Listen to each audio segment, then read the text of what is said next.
Nós podemos contar que a época, vamos dizer, da modernidade científica, ela está encerrada.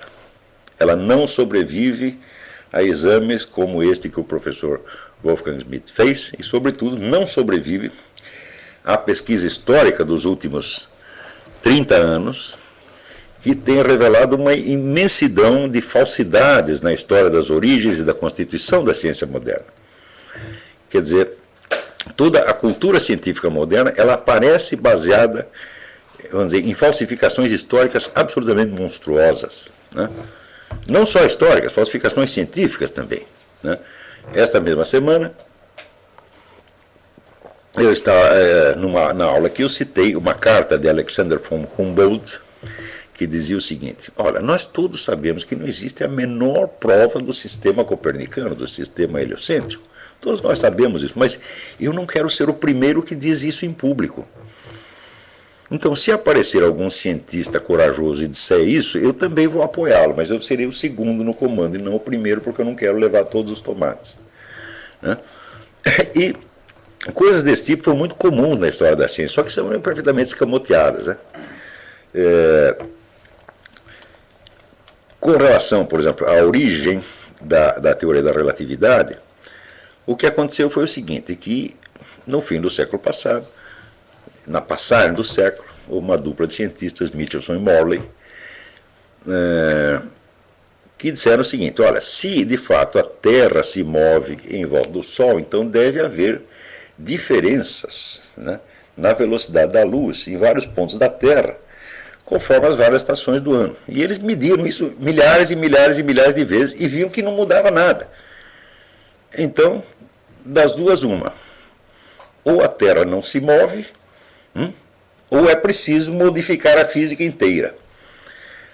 Então, o cidadão chamado Albert Einstein viu isso e achou que era preferível modificar a física inteira, né, só para não admitir que não havia provas do heliocentrismo. Então, ele fez um arranjo, e esse arranjo implicava, então, várias noções muito estranhas, como a da curvatura do espaço, que é um conceito que até hoje eu não entendi, tá certo? Quer dizer, como é que você acha que o espaço ocupa um lugar dentro do espaço? Uma coisa que não ocupa um lugar dentro do espaço não pode ser nem curva nem reta, tá certo? Então, se você disser o espaço curva tudo o que está dentro dele, fala, bom, ainda é possível, mas que o espaço em si mesmo seja curva é uma noção que me parece um pouco esdrúxula, né? Mais ainda a noção de que pessoas que viajassem através do espaço teriam várias idades ao mesmo tempo, e várias outras coisas muito, muito esquisitas, que nunca foram provadas, tá certo? Mas que eram intelectualmente muito elegantes e que, de algum modo, salvavam as aparências, tá certo?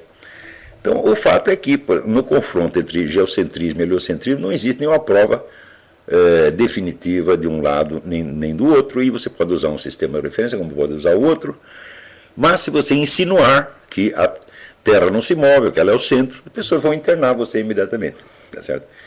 Então, a prevalência de instrumentos de pressão, de argumentos puramente emocionais, no sentido persuasivos, em cima de argumentos racionais, tem sido uma constante na história da ciência ao longo dos últimos 4 séculos, só que só nos últimos 30 anos é que as pessoas começaram a escavar essa coisa e viram falsificações imensas, por exemplo, na biografia de Newton, na biografia de Charles Darwin e de muitos outros, né? E na história do Einstein, então, nem se fala. Então, embora esta mentalidade herdada da Renascença e do cartesianismo e de Francis Bacon ainda seja oficialmente a dominante no mundo universitário, ela já está morta. Ela não vai aguentar mais do que algumas décadas, né? Porque, inclusive, o esforço para mantê-la de pé só pôde ter algum sucesso à custa da disseminação da fraude científica, que nas últimas décadas se tornou um negócio epidêmico. Então, nessa briga podemos contar, gente como o professor Schmidt já ganhou, já ganharam a parada. Os outros não vão aguentar muito tempo. Mas daí a pergunta, o que vem depois? Né? Qual a cultura que vai substituir, né, esse império do racionalismo, cientificismo moderno? Né? Será a escola tradicionalista de Guénon e Schwann, que representa, no fim das contas, vamos dizer, a hegemonia islâmica, né? E a implantação de, vamos dizer, um tecido de mentiras que é ainda mais fabuloso do que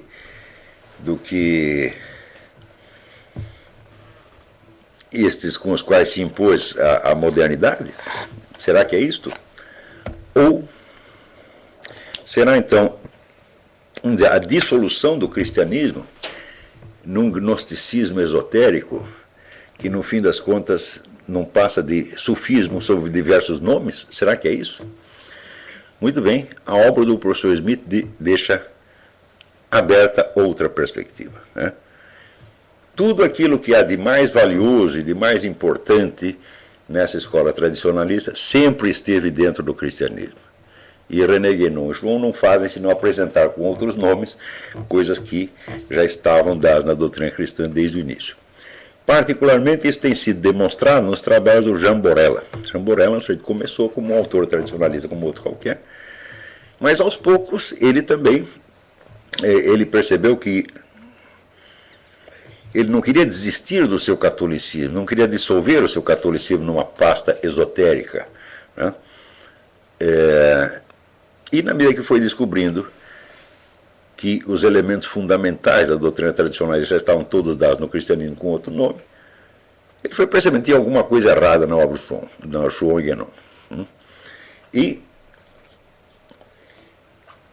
o professor Smith, que é, dentre os autores que trabalharam, autores da escola tradicionalista, que trabalharam na parte da crítica da ciência moderna, ele é, sem dúvida, o mais vigoroso, o mais bem informado, o mais capacitado e o menos comprometido com o aspecto iniciático esotérico, o mais estritamente católico, tá certo? Então, significa que, além da promessa de nos libertar desta obsessão cientificista moderna, o professor Smith também nos dá a esperança de nos libertar do sucessor dela, que hoje está perfeitamente articulado, vamos dizer, com o esquema russo-chinês de dominação universal, e nada nos promete senão uma tirania mundial, tá certo? Sob a desculpa de livrar-nos do relativismo moderno e abrir-nos de novo as portas do absoluto, tá certo? Então, entre permanecer escravizado ao cientificismo moderno ou nos entregar de pés e mãos atados à tirania de um absoluto genérico sob o comando da Rússia, da China e dos governos islâmicos, bom, tem de haver uma terceira alternativa, tá certo? Que eu não sei se tem, não dizer, uma grande chance histórica de vigorar, mas pelo menos como alternativa pessoal para nós, ainda é a mais saudável, tá certo?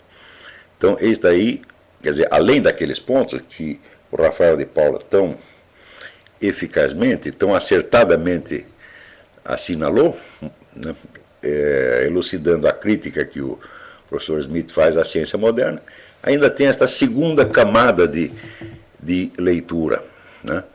O Smith é um autor católico e não autor tradicionalista no sentido guénoniano, schwoniano. Então, essa é a observação que eu tinha a fazer. Boa leitura a todos.